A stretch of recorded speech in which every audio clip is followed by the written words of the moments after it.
Welcome back to Isolaw's podcast, a podcast for Power Platform and Dynamics 365 CE architects.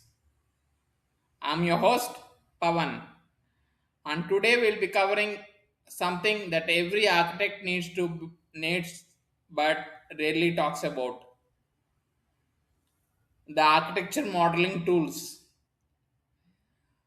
Which one actually work for Power Platform delivery, and when do you use what? Let's go. Let's see what it is. So, why it matters? So, here's something I see in almost every project. Someone asks me, show me the architecture, and what comes back is a PowerPoint with boxes and arrows.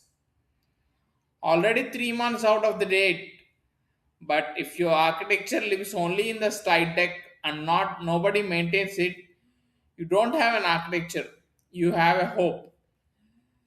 As Power Platform architects, we are managing complex estates, multi-environment ALM, database schemas, Azure integrations, Copilot Studio, governance layers, or where you cannot communicate all of that without proper modeling. Also, it forces clarity in your own thinking. If you cannot model it cleanly, your design probably has gaps. I will give you four tools which you can use in your delivery. Firstly, the draw.io. I think everyone knows about the draw.io. It is the famous tool everyone uses. It runs in browser. It has VS Code extension as well. But the key thing is you can store your diagrams directly in your repository, source code repository, either it could be Azure DevOps or any GitHub repo.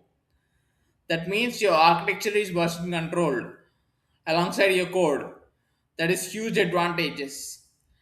Second one is Lucidchart, my go-to collaborative, my go-to for the collaborative workshops. You have real-time collaboration, solid Power Platform and Azure Shape libraries.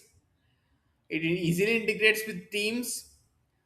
And if you are running with a live architecture design session with a client team, it provides the smoothest experience. Now let's see the third one. Third one is C4 model.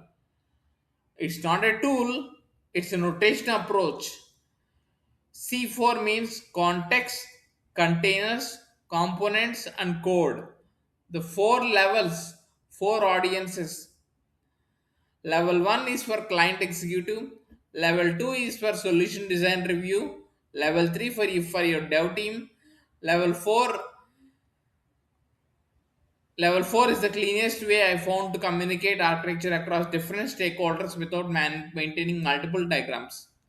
I think this is the easiest and best maintained approach and which you can use it. And let's see the fourth one.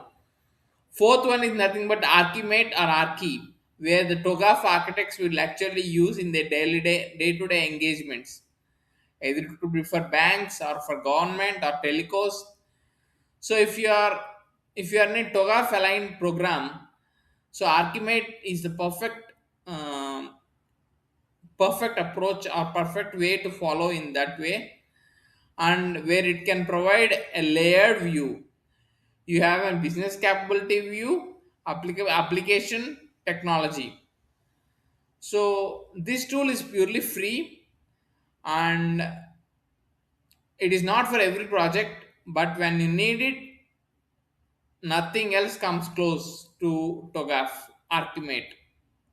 Okay, so to summarize, we have four things: we have draw.io, we have Lucidchart, we have C4, we have Archimate.